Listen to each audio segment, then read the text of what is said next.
ഖലിസ്ഥാനി തീവ്രവാദികൾ ദേശീയ സുരക്ഷയ്ക്ക് ഭീഷണിയാണെന്ന് കാനഡ. കാനഡയുടെ സെക്യൂരിറ്റി ഇന്റലിജൻസ് സർവീസ് സമർപ്പിച്ച റിപ്പോർട്ടിലാണ് ഈ പരാമർശമുള്ളത്.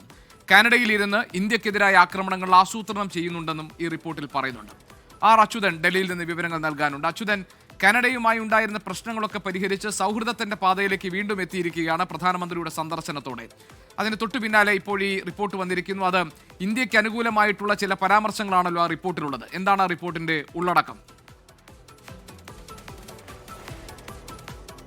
ഗോപികൃഷ്ണൻ, കാനഡയും ഇന്ത്യയുമായുള്ള നയതന്ത്ര ബന്ധം അത് കൂടുതൽ മെച്ചപ്പെടുന്നു എന്നതിൻ്റെ ഒരു സൂചന കൂടിയാണ്. കാരണം ഇന്ത്യ നിരന്തരമായി കാനഡയോട് ആവശ്യപ്പെട്ടിരുന്ന ഒരു കാര്യമായിരുന്നു ഈ ഖാലിസ്ഥാൻ ഭീകരവാദികൾ അവർ ഇന്ത്യക്കെതിരായ ആക്രമണം നടത്തുകയും എന്നിട്ടൊരു അഭയ കേന്ദ്രമായി കാനഡയിലേക്ക് അവിടേക്ക് മാറുന്നു. അതിൽ ഒരാശങ്ക ഇന്ത്യ അറിയിച്ചു. അവർക്കെതിരെ നടപടികൾ സ്വീകരിക്കണം, അവർക്കവിടെ ഇത്തരത്തിലുള്ള പൗരത്വം നൽകരുത് എന്നതുൾപ്പെടെയുള്ള ആവശ്യങ്ങൾ ഇന്ത്യ നിരന്തരമായി ഉന്നയിച്ചിരുന്നു. എന്നാൽ ജസ്റ്റിൻ ട്രൂഡോയുടെ കാലത്ത് അനുകൂലമായിട്ടുള്ള ഒരു തീരുമാനവും ഉണ്ടായിരുന്നില്ല. ഇന്ത്യയുടെ ആവശ്യങ്ങളെ നിരസിക്കുന്ന തരത്തിലേക്കായിരുന്നു അക്കാലങ്ങളിൽ തീരുമാനങ്ങൾ കൈക്കൊണ്ടിരുന്നത്. ഒപ്പം നിജാർ വധത്തിന് ശേഷം കൂടുതൽ ഇന്ത്യ കാനഡ ബന്ധം വഷളാവുകയും നയതന്ത്ര തലത്തിൽ നടപടികൾ എടുക്കുന്നത് ആ ഒരു ഘട്ടത്തിലേക്ക് വരെ കാര്യങ്ങൾ ചെന്നെത്തി. എന്നാൽ നിലവിലെ സാഹചര്യങ്ങളിലേക്ക് വരുമ്പോൾ ഖാലിസ്ഥാൻ തീവ്രവാദികളെ ഇതാദ്യമായി കാനഡ ഇപ്പോൾ തള്ളി പറയുന്നു. അവർക്കെതിരെ കാനഡ സംസാരിക്കുന്നു എന്നുള്ളതാണ്. അതായത് ഈ കാനഡയുടെ സെക്യൂരിറ്റി ഇന്റലിജൻസ് സർവീസ് സമർപ്പിച്ച റിപ്പോർട്ടിലാണ്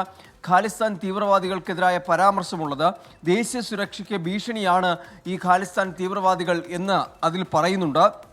ഇന്ത്യയിൽ അക്രമം പ്രോത്സാഹിപ്പിക്കുന്നതിനും ധനസമാഹരണത്തിനുമായി കാനഡയുടെ മണ്ണ് അല്ലെങ്കിൽ കാനഡയുടെ ഒരു താവളമായി ഇവർ ഉപയോഗിക്കുന്നു. ഈ ആക്രമണങ്ങൾക്ക് ആസൂത്രണം നടത്തുന്നതും ഈ കാനഡയിൽ ഇരുന്നാണ് എന്നതും ഈ റിപ്പോർട്ടിൽ പറയുന്നുണ്ട്. അങ്ങനെ ഇന്ത്യക്ക് അനുകൂലമായ തരത്തിലേക്ക് ഖാലിസ്ഥാനികൾക്കെതിരായ ഒരു ശബ്ദം കാനഡയുടെ ഭാഗത്തു നിന്നുണ്ടാകുന്നു എന്നത് തന്നെയാണ് ഇന്ത്യക്ക് ഇതിൽ നേടിയെടുക്കാൻ കഴിഞ്ഞ ഒരു വിജയം എന്നുകൂടി പറയാം.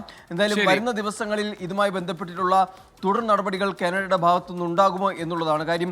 ഗുർപന്ത് സിംഗ് പന്നൂരിനെ പോലുള്ള ഖാലിസ്ഥാൻ തീവ്രവാദികൾ തുടർച്ചയായി ഇന്ത്യക്കെതിരെ ഭീഷണി സന്ദേശങ്ങൾ നടത്തുന്നുണ്ട്. അപ്പോൾ അവർക്കെതിരെ ഒരു നടപടി കാനഡയുടെ ഭാഗത്തു നിന്നുണ്ടാകുമോ എന്നതാണ് ഇനി കാണേണ്ടത്.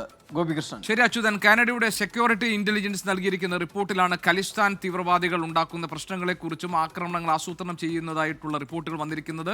ഇതിനെതിരെ എന്ത് നടപടി കാനഡ ഭരണകൂടം സ്വീകരിക്കുമെന്നതിൽ ഇന്ത്യക്ക് ആകാംക്ഷയുണ്ട്. ആർ അച്യുതൻ വിവരങ്ങൾ നൽകുകയാണ്.